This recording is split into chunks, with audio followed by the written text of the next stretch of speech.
Good morning students. आज का हमारा टॉपिक है नावल, जिसमें हम पार्ट 1 पढ़ेंगे। नावल की तारीफ़ और फ़नी खसूसियात या अज्ज़ाए तरकीबी वाज़े करो। इसके बारे में हम तफसील से बयान करेंगे कि नावल क्या होता है, ये कहाँ से निकला है और इसकी के अज्ज़ाए तरकीबी क्या क्या है। तो नावल उर्दू नस्र की एक यादगार सिन्फ़ है जो दरअसल दास्तान की कोख से पैदा हुई है। कहाँ से पैदा हुई है? दास्तान की कोख से। नावल अतालवी ज़बान का लफ्ज़ है जिसके मायने नया के है। जिसके मायने क्या है? नया के, यानी कि ये एकदम नया है। ज़िंदगी की अक्कासी करने वाले मसलसल किस्से या कहानी को ही क्या कहा जाता है? नावल कहा जाता है। ये कहानी की जदीद सिन्फ़ है, यानी कि ये जो भी हमारी कहानी होती है उसकी एक जदीद सिन्फ़ है। जदीद यानी एक नई सिन्फ़ है, एक नई चीज़ है जो दास्तान के बाद मंज़र आम पर आई। यानी पहले दास्तान आई, उसके बाद नावल मंज़र आम पर आई। नावल में दास्तान के बरअक्स ज़िंदगी की हकीकतों को बेनकाब किया गया। जब हिंदुस्तान में अंग्रेज़ी हुकूमत कायम हुई और मगरिबी तहज़ीब ने अदब को मुतासिर करने लगी, तो अंग्रेज़ी अदब के रास्ते से नावल उर्दू अदब में आई और उर्दू नस्र की ख़ास सिन्फ़ बन गई। यानी कहाँ से आई है ये? अंग्रेज़ी से निकली है। कहाँ से निकली है? अंग्रेज़ी अदब के रास्ते से ही नावल किस में आई? उर्दू नस्र में आई और ये एक उर्दू की ख़ास सिन्फ़ बन गई है। आगे हम देखते हैं नावल की तारीफ़। यानी नावल एक ऐसा नसरी किस्सा है जिसमें हमारी ज़िंदगी का हकीकी अक्स नज़र आता है। यानी नावल एक ऐसा किस्सा है जिसमें हमारी ज़िंदगी, यानी कि सभी लोगों की ज़िंदगी है, उसका हकीकी अक्स, यानी जो हकीकी जो बात होती है वो उसके अंदर नज़र आती है। ये एक ऐसा आईना है जिसमें इंसान की उमंगें और आरज़ुएँ झलकती है, जिसमें ये बताया जाता है कि इंसान की ज़िंदगी में क्या क्या मुश्किलें आई है और उन पर किस तरह से काबू पाया जाता है या इस पर किस तरह से काबू पाया गया है।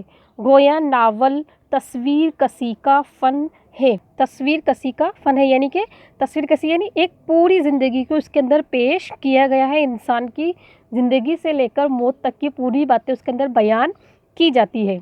नावल अदब में एक नई चीज़ थी, इसलिए हमारे कारी ने उर्दू नावल लिखे और पढ़े तो दास्तान को भूल गए। यानी नावल क्या थी? अदब में, यानी साहित्य में एक नई चीज़ थी, जिसकी वजह से जो हमारे कारीन हैं, यानी जो सुनने वाले हैं, उन्होंने उर्दू नावल लिखे और पढ़े तो वो किस चीज़ को भूल गए?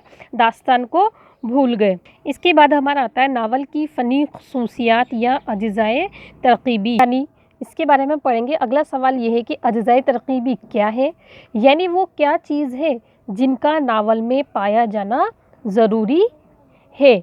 फ़नी एतबार से नावल के लिए मंदरजा झेल 6 चीज़ें दरकार होती है, यानी कि खुसूसी तौर पर ज़रूरी होती है। तो सबसे पहले इसमें आता है, क्या आता है? किस्सा आता है। दूसरे नंबर पे आता है प्लाट। तीसरा आता है किरदार निगारी। चौथा है मुकालमा निगारी। पाँचवा है मंजर कशी और छठा है नुक्ताए नज़र। ये 6 अज्ज़ाए तरकीबी है जिसको हम एक के बाद एक पेश करेंगे। तो सबसे पहले हमारा आता है किस्सा। नावल की बुनियाद किसी न किसी वाक़या, किसी न किसी किस्से पर होती है। जब तक अगर किसी भी कहानी का कोई किस्सा ही नहीं होगा तो वो चीज़ आगे बढ़ ही नहीं सकती है। वैसे ही नावल में भी क्या होता है? किस्सा होता है। नावल में अगर किस्सा ना हो तो नावल में दिलचस्पी ही ना रहेगी। नावल वजूद में ही इसी तरह आता है कि कोई किस्सा, कोई वाक़या वजूद में आया और उसे लिख दिया गया। जो नावल पढ़ता है उसकी सारी तवज्जो इस पर रहती है कि क्या हुआ और आगे क्या होने वाला है। यानी कि पूरा का पूरा ध्यान उसका इसी बात पर होता है कि क्या हुआ है, क्या और आगे क्या होने वाला है। तो ये क्या हमारा क्या कहलाएगा? किस्सा कहलाएगा। इसमें हमारा अगला जो टॉपिक है वो आता है प्लाट। प्लाट नावल निगारी का अहम जज़ू है। कहानी में एक के बाद एक किस्सा दरपेश आता रहता है, यानी कि एक के बाद एक घटना दरपेश आती रहती है, यानी एक के बाद एक घटना आती रहती है। किस्से के वाक़यात में जब ऐसा सिलसिला हो कि अगला वाक़या पिछले वाक़ये का लाजमी नतीजा मालूम हो तो उसे प्लाट कहते हैं। यानी कि जो ऐसा सिलसिला होगा कि जो अगला वाक़या है वो पिछले वाक़ये से जुड़ा हुआ होना ज़रूरी है, वरना वो प्लॉट कहला ही नहीं सकता। जब तक हम किसी भी बात को अगर एक के बाद एक पेश नहीं करेंगे तो वो हमारा प्लॉट हो ही नहीं सकता। जैसे जिस तरह किसी मकान के मुख्तलिफ़ हिस्से आपस में खूबसूरती से जुड़े रहते हैं, उसी तरह किस्से के तमाम वाक़यात एक जैसे हो ताकि प्लॉट दिलकश हो जाए। जैसे कि हमारा मकान होता है, उसमें एक रूम दूसरे रूम से अटैच होता है, दूसरा रूम तीसरे रूम से अटैच होता है, तो वैसे ही हमारा जो प्लॉट होता है वो भी इसी तरह से होता है कि इसका एक हिस्सा दूसरे हिस्से से जुड़ा हुआ होता है। प्लॉट सादा भी होते हैं और मरकब भी होते हैं, यानी सादा सिंपल भी होते हैं और घुमा फिरा कर भी पेश किए जाते हैं। प्लॉट की कामयाबी ही किसी भी नावल की कामयाबी साबित होती है। अगर वाक़यात अच्छे हैं मगर उनको पेश करने में ढीलापन छोड़ दिया जाता है तो उस तरह पूरा प्लॉट ढीला हो सकता है, जो नावल को बोझिल और नाकाम कर देता है। यानी कि अगर प्लॉट अच्छा है लेकिन अगर उसको पेश करने का तरीका ही अच्छा नहीं है तो वो क्या बन जाएगा, एक बोझिल बन जाएगा, तो पढ़ने वाले को भी वो अच्छा नहीं लगेगा और उसके समझ में भी वो चीज़ नहीं आएगी। इस वजह से वो हमारे नावल को पूरा ही क्या कर देगा, एक बोझिल और नाकाम कर देता है। इसके बाद हमारा तीसरा टॉपिक आता है किरदार निगारी, यानी इसमें किरदारों का क्या क्या रोल होता है। तो नावल में हकीकी ज़िंदगी के जीते जागते चलते फिरते किरदार होते हैं, यानी कि जो नावल होता है उसमें क्या होते हैं, जो हमारी हकीकी ज़िंदगी है उसके जीते जागते और चलते फिरते किरदार होना ज़रूरी है, जो रोज़मर्रा की ज़िंदगी में हमेशा नज़र आते हैं। किरदार ही कहानी को आगे बढ़ाते हैं। किरदार ही क्या करते हैं, हमारी कहानी को आगे बढ़ाते हैं। नावल पढ़ते वक्त ये महसूस होना चाहिए कि किरदार असली ज़िंदगी से लिए गए हैं। इनमें हकीकत का रंग जितना ज़्यादा होगा नावल उतना ही कामयाब होगा। यानी कि नावल बिल्कुल ऐसा लगना चाहिए कि हाँ ये सच्ची घटनाओं पर आधारित है, इसके अंदर सच्ची बातों को ही क्या किया गया है, बयान किया गया है। किरदार दो तरह के होते हैं। कितने तरह के होते हैं, दो तरह के होते हैं। एक पेचीदा यानी राउंड, यानी कि जिसको घुमा फिरा कर पेश किया जाता है। दूसरे सपाट यानी फ्लैट, जो जैसा है उसको वैसे की वैसे ही बयान करना। जो किरदार जीते जागते होते हैं और ज़िंदगी के मुख्तलिफ पहलू पेश करते हैं वो राउंड कहलाते हैं, यानी कि पेचीदा कहलाते हैं। जो ज़िंदगी का सिर्फ़ एक रुख पेश करते हैं, मसलन अच्छे हैं तो अच्छे और बुरे हैं तो बुरे, वो सपाट कहलाते हैं, क्योंकि असल ज़िंदगी में इंसान हालात के मुताबिक तब्दील होता रहता है। यानी जो हमारी असली ज़िंदगी है उसमें इंसान कैसे होता है, जैसे जैसे उसके हालात होते हैं वैसे वैसे वो क्या होता जाता है, बदलता। मौलवी नज़ीर अहमद के किरदार मुब्तिला और कलीम मिर्ज़ा हादी रुस्वा के किरदार अमराव जान और गौहर मिर्ज़ा प्रेमचंद के अमरकांत और हूरी जीते जागते किरदार है। ये कैसे किरदार है, जीते जागते किरदार है। अगला हमारा आता है मुकालमा निगारी। किरदार को जानने और समझने का सबसे अच्छा ज़रिया वो बातचीत है जो किरदार आपस में करते हैं। मुकालमा यानी आपस में बातचीत करना, गुफ्तगू करना ही क्या कहलाता है, मुकालमा निगारी।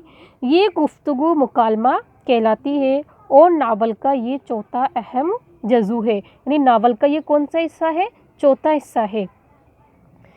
जिस किरदार को जिस मौके पर जो बात कहनी चाहिए, फ़नकार के लिए ज़रूरी है कि उसके मुंह से वही बात अदा करा है। यानी कि जो नावल में हमने जिन किरदारों को लिया है उनको जो बात कहनी चाहिए, वो जो फ़नकार है, जो नावल लिखने वाला है, उसको वही बात उसके सामने पेश आनी चाहिए। मतलब ये कि मुकालमा फितरी, मुनासिब, मौजू, वाज़े और मुख्तसर हो, यानी छोटे हो।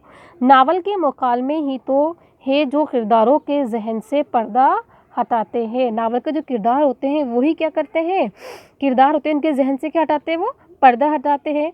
जैसे नज़ीर अहमद, सरशार, रुस्वा और प्रेमचंद मुकालमा निगारी में महारत रखते हैं। यानी कि जो प्रेमचंद है, रुस्वा है, जो इन्होंने जो नावल लिखे हैं वो उनके अंदर क्या रखते हैं, महारत रखते हैं। पांचवा हमारा जज़ू है मंजर कशी, यानी कामयाब मंजर कशी नावल को दिलकश और पुरतासीर बना देती है। مطلب یہ کہ کسی مقام کا ذکر کیا جا رہا ہے، یعنی کہاں پر یہ بات چل رہی ہے اس کا کیا کیا جا رہا ہے، ذکر کیا جا رہا ہے، یا کوئی واقعہ بیان کیا جا رہا ہے تو فنکار اس کی تصویر کھینچ دے، یعنی جو ناول لکھنے والا ہے وہ اس کو ہو ویسے کے ویسے ہی بیان کر دے اور پڑھنے والے کو معلوم ہو کہ وہ خود جائے واردات پر موجود ہے، یعنی کہ جو بات وہاں چل رہی ہے وہ خود وہاں پر موجود ہے اور سب کچھ اپنی آنکھوں سے دیکھ رہا ہے۔ گویا منظر نگاری پس منظر کا ہی ایک حصہ ہے۔ منظر کشی کے نقطۂ نظر سے امراؤ جان ادا ایک کامیاب ناول ہے۔ اگلا ٹاپک ہمارا آتا ہے نقطۂ نظر۔ ناول نگار زندگی کے جس پہلو کو کردار کے ذریعے قاری تک پہنچاتا ہے اس میں اس کا نقطۂ نظر واضح طور پر سامنے آ جاتا ہے۔ قاری یعنی جو سننے والا ہوتا ہے اس کے سامنے وہ پیش کیا جاتا ہے، جیسے نذیر احمد کی ناول میں ان کا اصلاحی نقطۂ نظر صاف نظر آتا ہے۔ امراؤ جان ادا کے قصے کو پڑھ کر ہمیں اندازہ ہو جاتا ہے کہ انسان بذات خود راہ راست پر ہوتا ہے، لیکن حالات و واقعات بھی اسے برے راستے پر لے جاتے ہیں۔ یہ ہے آج کا ہمارا ٹاپک ناول اور اس کے اجزائے ترغیبی۔ Thank you.